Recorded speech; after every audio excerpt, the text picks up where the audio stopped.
Okay, so I've now had you say something that's kind of shocked me. The age at which you went. So you do your first year of uni. At uni. First year of high school at this other school. Then you change schools to Hekima Girls and do 1 year.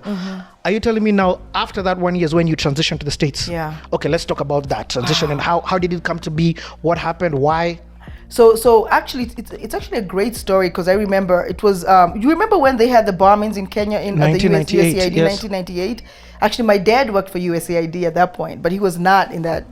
He was actually not there when the bombings. He actually had to come to pick me up from school. I remember when that happened. So that was probably quite a huge shock for the U.S. And that was when I remember my dad saying, "Hey, we are moving. We have got this opportunity." So we're going to move to the States. I think after that, I don't know if they give them a package to that option or opportunity to do that, just because of maybe trying to reconcile what had happened with the U.S. Kenya embassy. But that was really I remember that incident being such a big deal for the USAID team here, because it was, having those bombs explode in Kenya and Tanzania at the same time, that was life-changing. Yeah, life-changing. And for a lot of people. A lot of people was life-changing. Even for him. And I guess for him it was a great opportunity for him because at least his kids got to, and again, he's very big on education. So he was like, okay, let's move to the US, Okay. So many questions. Yeah. So first and foremost, it's not something that he had ever spoken to you about before this. So this was sudden. It wasn't like we had planned this and then now we're transitioning into it. Yeah, no, it was absolutely very sudden. Okay. Yeah. And so how soon after the bomb blast? And then also what I'm hearing from you is you transitioned as a family. So all of you up and left, not just you alone. Actually it's funny because it was me, Pua, my dad. It was me and my dad. My mom actually had a business. My mom she's a designer. She was actually a designer. And maybe that's why I got my entrepreneurship, because she also likes to do her thing. She's very creative in that sense. But my brother actually stayed behind with my mom because my brother was finishing, what do they call it? High school. KCSE. KCSE, yeah, something like something that. Yeah, the Kenyan. That exam that I evaded. I was like, thank God I don't have to do that. Okay. I was like, because my parents would really know how well I did in school. Okay. But anyway, yeah. So actually, my brother and my mom stayed behind. So it's me, my dad, and my sister who went to the U.S. first. Okay. Because I wanted him to finish. I think he was in his last year. Yeah. Poor guy. And you brought up your mom. So what was your mom doing in terms of career? My mom she had her own store in Kawangware. She had a designer store, so she made clothes. Nice. So yeah, and I remember my sister is so crazy because my mom always used to make everything, the same. And I used to love it. I mean, like we are twin sisters. She's like, stop saying that, we're not twins, But my mom, yeah, she is so good at designing stuff. Yeah. Yeah, she is. What's the year difference between you and your siblings? My older brother is just 1, and then my younger sister is 4 years, 3 years, yeah. And were you guys tight at this time? Yeah, actually we were. When we were a family, yeah, we really were. My sister was a bully. She bullied all of us. That little girl, she was a firecracker. And then my brother is very, he's very laid back. He's an engineer by trade. So he's really more behind the scene type of a guy. He likes to break things down and yeah. And here I come. Always the loud one, always causing the trouble at the house, So this is not new. This is how your personality has always been. Oh yeah. In high school, was your personality like this? Yes, it was. Oh, it was. Actually, my dad thought I was, every time he's like, why do you make so many friends, But yeah, I've always been a pretty free spirit. Okay, so before you go to the States, have you been to other countries? No, that was my first experience. Yo, that was heavy. Okay, let's talk about now that transition. And how soon does it happen after the bomb blast, all that? A year, because I think 2000 is when I left. Okay. Yeah. Oh, 2000 when? 2000. I left in 2000. Yeah. So, but I'm gonna tell you that experience. From the culture difference, because actually and I'm just to give you just to put it in perspective, right? My daughter is going to high school now, and that she's so scared, like, because it's a whole different experience in high school in the U.S. And here I come in my second year. I was actually second year, third year going to high school. First of all, I felt so good because they thought I was very smart. I was like, oh, I am, you know. You're jumping. I was smart, you know, because actually I think the level of education here, because you got a test. Basically, you know, because a lot of kids, they think, wow, you don't even, a lot of the people who move from here to the US have to take English courses. It's called ESOL, some ESOL classes. And I don't know why they make them do that, but if you test well, then you don't have to take those classes. Yeah. So I was great enough, at least I didn't have, you know, I tested and I did great. So I was put in the regular classes, but that was a culture shock. Even before we get into you going to school, before you get to school, you have to have jumped on a plane. Oh, yes. Before you have jumped on so you're, okay. This is now the thing about city. I just love the details. Okay. So you go to the airport. It's of course your dad, your mom, your sister, and your dad, you and your sister. But of course your mom and brother also come back to say bye. Yeah. So how did it feel now jumping on a plane? You know, had you already gotten your visas and stuff? He did. I think he had got all that stuff. Okay, My dad, so you guys didn't have to go through that process. My dad had already taken kind of care of. Maybe he had taken care of that. Okay. But as you said, the experience was, you know, getting on that plane was very, very scary, right? But also we were very excited. Yeah. We were scared, but we were very excited. And wow, I remember. And where are you going to land? What country? Yeah, What, and we didn't even know. I mean, we know we go to the States, but it's like almost those things you're like, wow, you can't even explain the experience, you know. I mean, but we had a great plane ride. I remember us, you know, the food they brought us. I can't remember what airline we took, but I remember we had, you know, they fed us so much. And you know, the TV, we had a TV in the plane. We were like, oh, some movies. But I do remember landing in the States in the summer. Okay, it was the summer. In fact, it was the summer. And I'm telling you, get off that plane and you feel like your heart is going to stop everything because of the heat. Now, it's not the heat, it's the humidity. What state where did you land? We landed in Maryland. It was Maryland. That's when I landed in Maryland. And I just remember the heat in the US. Now, where on earth is Maryland? It is in the East Coast. So the East Coast. Okay. Close to Virginia. Well, actually, I'm close right to DC, Washington DC. A lot of people know Washington DC. I could like driving. I'm like 5 minutes away from Washington DC. Oh, serious? Yeah. Okay. It's close like it's that. Very close. Yeah. Okay, so that's where you landed. Yeah. They've got an airport there. They do have an airport, and it's actually because you asked that because Maryland. Yeah. So DC doesn't have an airport that takes international flights, so you have to go. Actually, not even in Maryland. You have to fly into Dallas, Virginia, which is the Dallas airport, which is that's where most of the international flights fly into. Yeah. So thank God you're with your dad, because all this must have been you're just following him. Yeah. You get and you're with your smaller sister. Yeah. So now you land Maryland. You come out. It's hot. Where are you headed to? We lived in Silver Spring. So you already had a house there? My dad had an apartment. Yeah, okay. He had got an apartment there. He had been sorted out well, huh? Yeah, he had actually sorted us well. Yeah, but it was actually very odd because we were I was a teenager then. You know, my dad didn't. You know, African dads, they don't get into all that girly stuff. So even trying to explain to him to get me an outfit, I was like, oh my God, you know. And the girl stuff, you know, the girl stuff that we use, I was like, oh, this is rough, you know. And cooking, you know. So for that piece we are blessed because at least my dad had a place for us to go. Yeah. But you could just imagine not knowing anybody, you know. And it was very different because there people don't really talk to each other, right? Like it's you could go years without knowing your neighbor. Period. Not even saying hi to your neighbor. Like people there are very, very private. And that's very different from what you had seen here. Yeah. Sadly, that's what's happening in Kenya as well. It is? Yeah. Oh wow. I hope people just talk on WhatsApp groups, but hopefully that will change. But that isolation or that privacy is beginning to happen a lot within apartment living in Kenya. Yeah, and I think, I mean, and that's the thing. I mean, if there was anything about, you know, what I miss about Kenya is that, you know, when you come here, everybody's, you know, you could talk to anybody. It's so friendly. There, you actually have to make an effort, you know, and sometimes you get shut down when you talk to people, you know, because they're like, I don't know you. So, and here comes me with my bubbly personality, wanted to talk to everybody, and they're like, you know, who are you? And yeah, so it was very different. And in the apartment that your dad moved to, give me an understanding of it from a cultural perspective. We moved more into I remember the neighborhood was very like Hispanic. We were in like a kind of Hispanic neighborhood.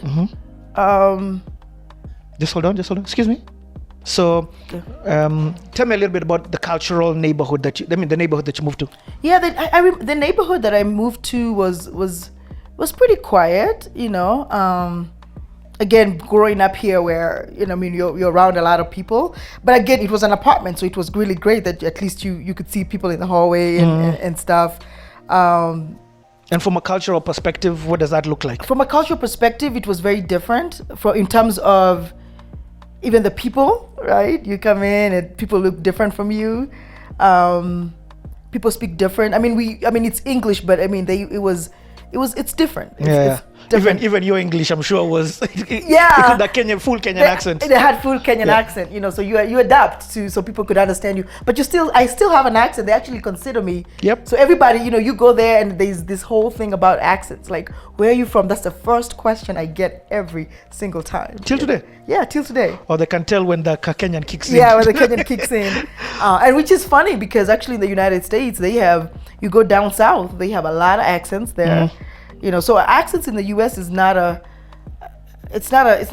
big thing, but I don't know. Maybe it's because you're also different. You know? So your neighborhood or your surroundings at the time, we're talking about. It's not that you moved into a Kenyan community. Oh, okay, nice. So you're seeing whites. You're seeing Hispanics. It was a lot of white and Hispanic people. Actually, a lot of white people was in that neighborhood in Silver Spring where we were. So there was not. I mean, you see a few black people at least where I was, but not as many. Yeah, but it was no community. I didn't know anybody. We didn't know any Kenyans there. Yo. Yeah. Okay, nice. Yeah. I love this. So, what are you feeling at this time? Because you've joined in the summer. Summer now, guys, are probably a lot of activities happening. That's crazy. Like, just tell me a little bit more about that. Yeah, so the summer, first of all, we came there strapped. You know, we had our jackets and our pants, you know, socks and everything. And you know what? It was so odd to walk out of that. I think my dad was probably more the shocked or anything. Because again, in the summer, people, you know, they got their little shorts and little sleeveless stuff, you know, almost, you know, very, very open, right?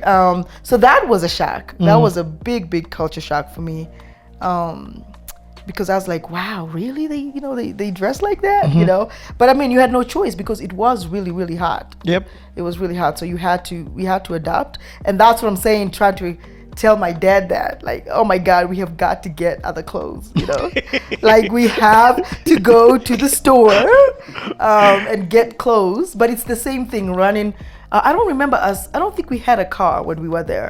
So we had to use public transportation. I don't know if we had a car. I don't think so. You know, so it's just learning how to take the bus. And is your dad working? Yeah, my dad was working at that point. Yeah. He worked for the same company? Yeah, he worked for USAID when he was there. Okay. Yeah. So he already had a job while he transitioned there. Yeah, and it's actually one thing unique about my dad. He actually went to school in the US. Oh, okay. My dad went to school in Wisconsin, University of Eau Claire. And now that is a white state. And I don't know how he did it. And it is cold. I'm not gonna use the word, but it's cold as that, you know. So but actually that was maybe one of the things that made our experience much better, different from maybe other people. It's because at least he had been there. Okay. Oh, nice. He had understanding about the states. The states a little bit more, so he could navigate the states probably way, you know, of course, you know, in a good way.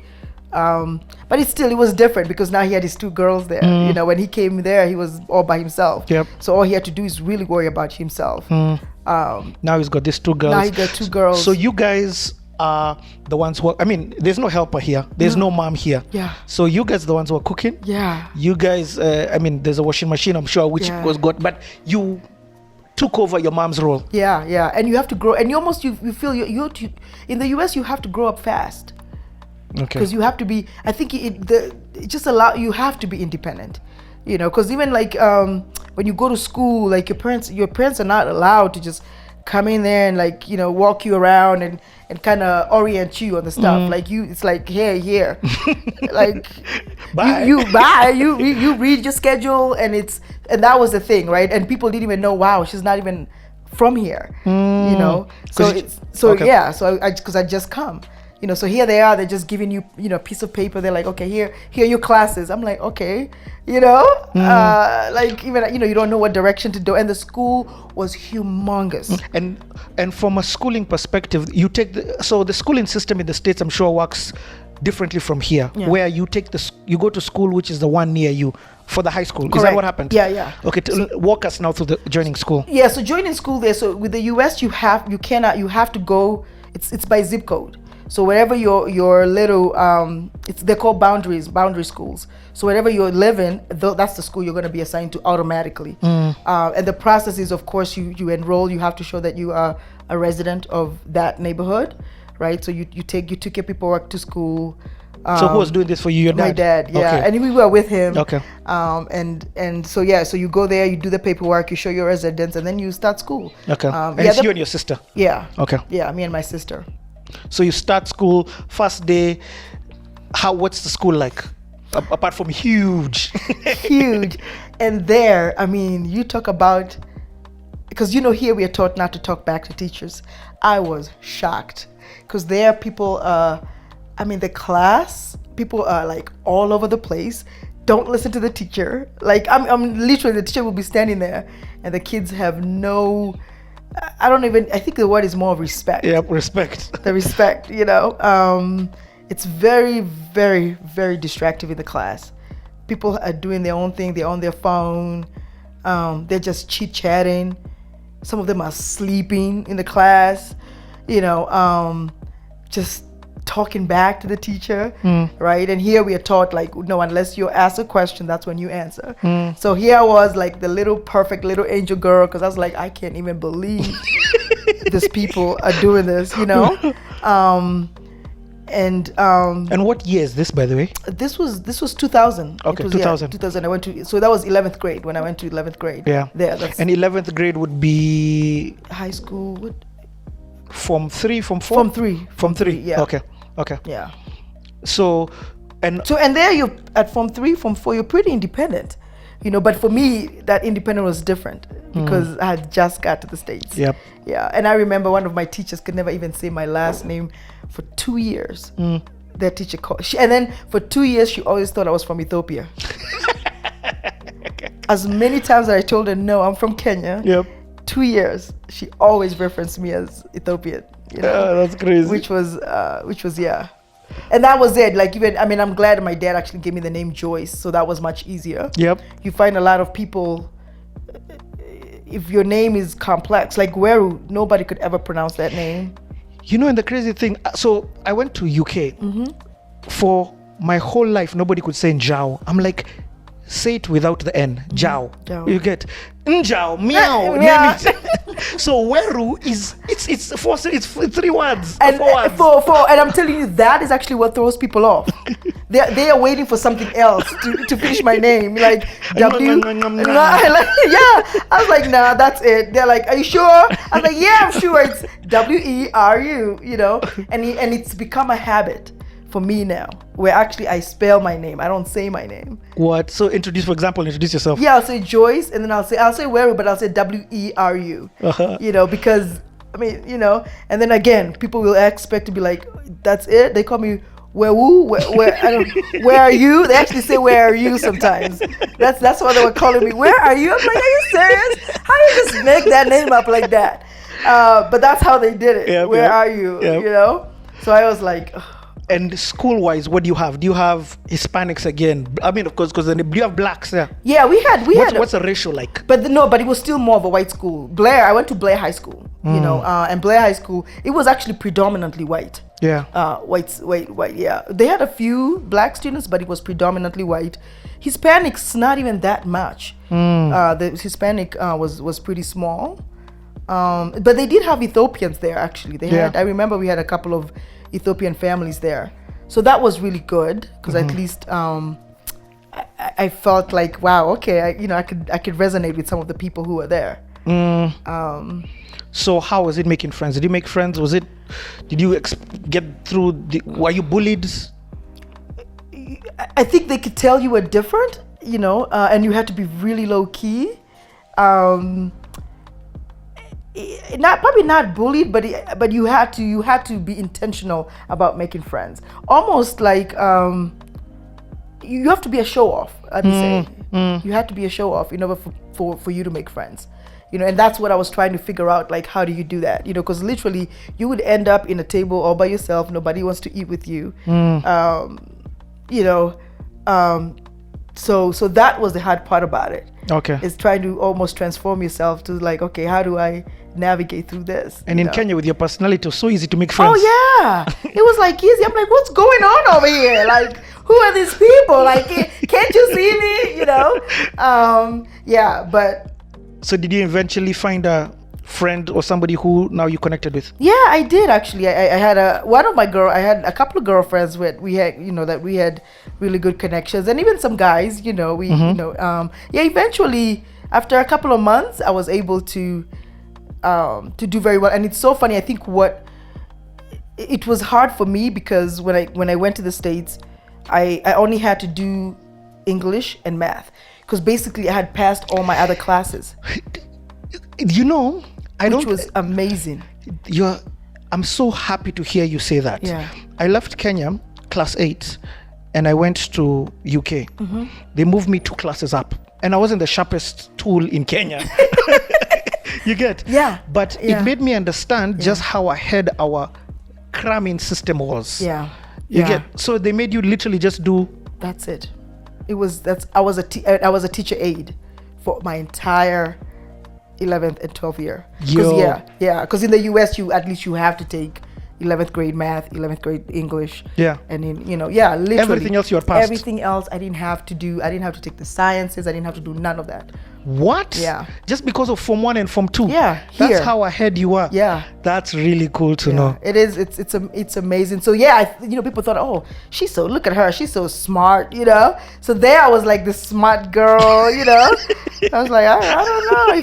If only you knew, you know what I'm saying? But yeah, I was considered actually very smart. And that was probably where I started getting a little bit of either good and bad attention both ways, because one, you had the kids who respected education and they're like, oh, she's cool, we could hang out with her because she's smart. And then you have the other kids that thought like, oh, well, you think you're special or anything like that, especially coming from Africa, they're like, oh, who do you think you are, so, but that was a good experience. But yeah, the education here is pretty advanced. Yeah, pretty advanced. But I'd also say the education here, and I would like to get your view about this. The education here is also what I just said, very cramming. Yeah, it's very. I am learning this to pass. Yeah, I am not learning this to use it after the exam. Yeah, as compared to abroad where I'm giving you this education because it's going to help you in your life. Did you feel that way? And yeah, absolutely. Because in Kenya, like you are right here, it's. Wow, I mean, they make you cram everything.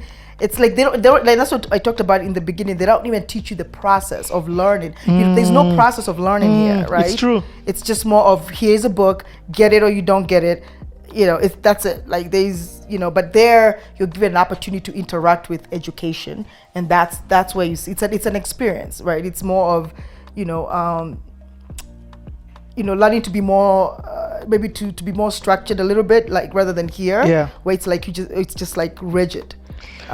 There's something you've said that I know is probably throwing a lot of Kenyans off right now. By Kenyans, I mean people back home. The process of learning. Somebody's hearing that for the first time, that you can actually go to school to be taught how to learn. Yeah.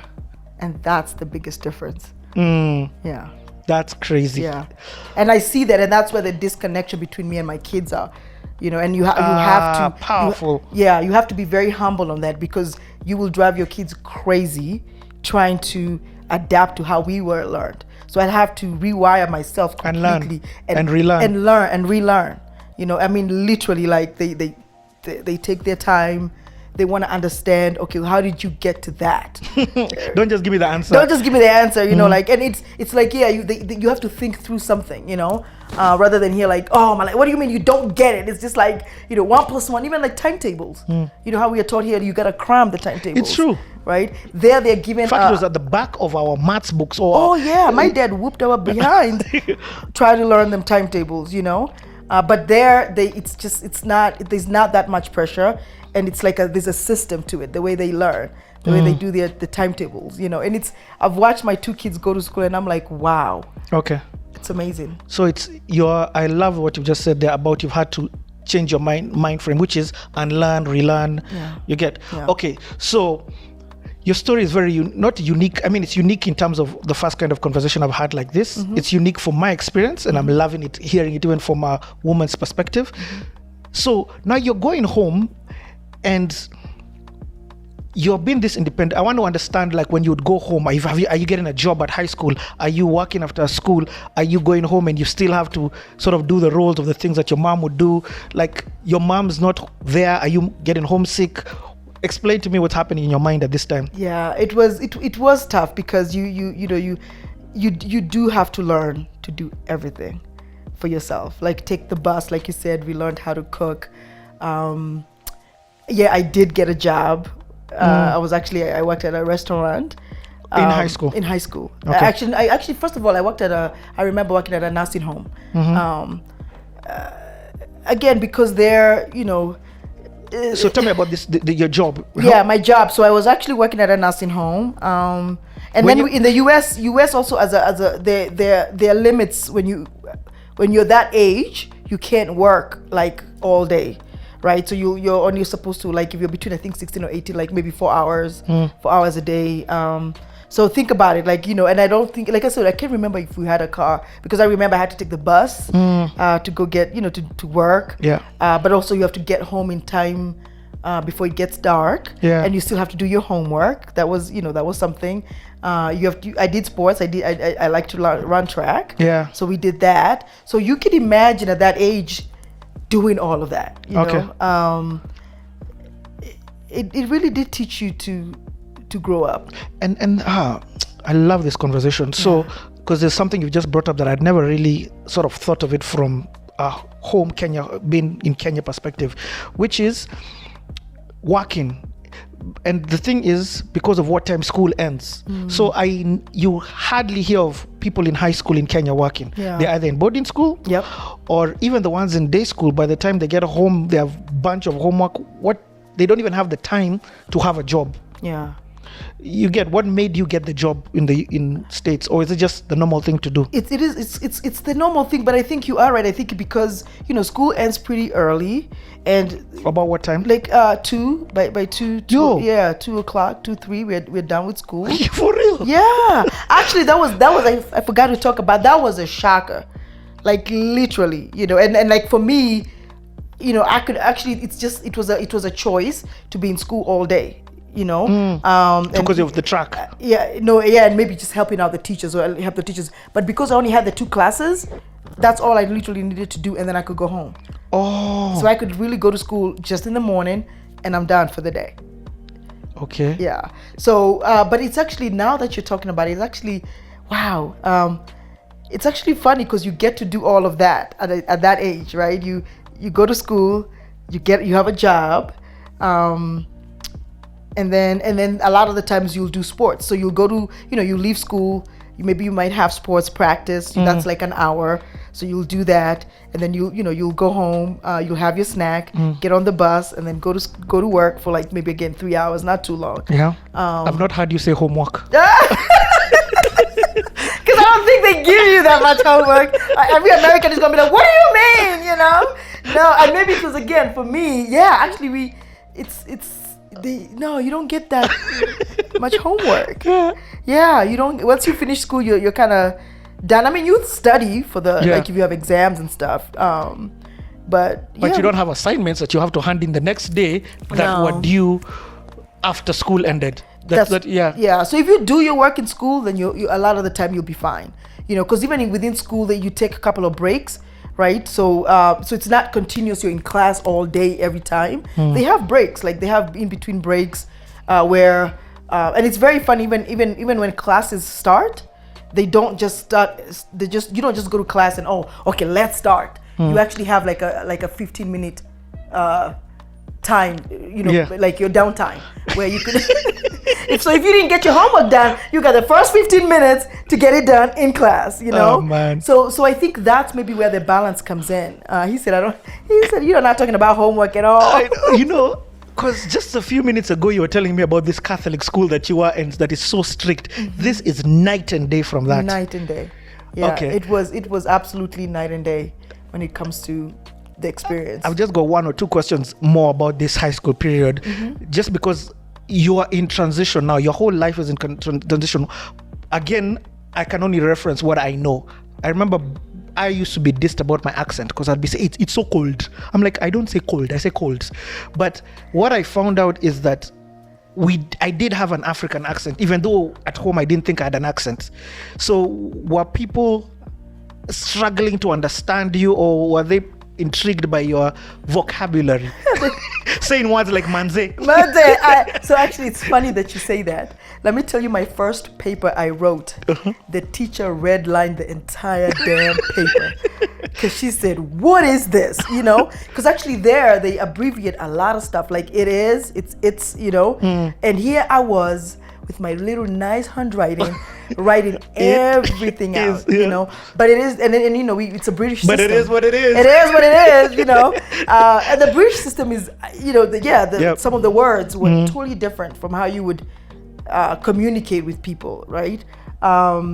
Even like, flour, when you say their flour, like, the flour that we use here to cook, like, chapati, and to me, I was like, what? It was really, some of the words are completely different from, a trunk here, the boots. They call it here the boot, chips. And then, chips here, and instead of French fries, right? So you had to learn how to actually, talk too.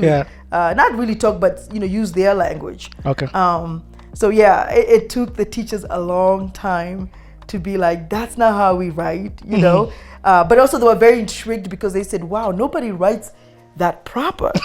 Like, they're like, you're wasting too much time doing your damn paper, just write a paragraph, like, and I'm over here taking my time. My handwriting, now you can't even read what I write because my handwriting is horrible. But because they don't, that's such things they don't not really care about. But so that's cool. So let's talk about track and field again, just because you mentioned it. Like, were you good at that? Yeah, I was good. I was good in high school. Again, the minute I said I was from Kenya, they were like, marathon, we're putting her in the track team, I said, really, like, that is such, that's such a stigma, But literally, my teacher, when I heard I was from Kenya, the coach was already drafting me to be in the team. I was like, wow. I was almost made a captain of the team just automatically, just because I said I'm from Kenya, They're like, wow, we gonna win every tournament we have, She gonna put us in the map, Blair High School. But that was really funny. That was so funny. That was an advantage, though. And you were good? Yeah, it was good. You see, so it was natural. It was so natural. It was like, look at them all tired, complaining, you know what I'm saying? I was like, really? You're running? You're going to keep talking and complaining. We just did a mile. And they're like, damn, No, it was fun, Okay. It was fun.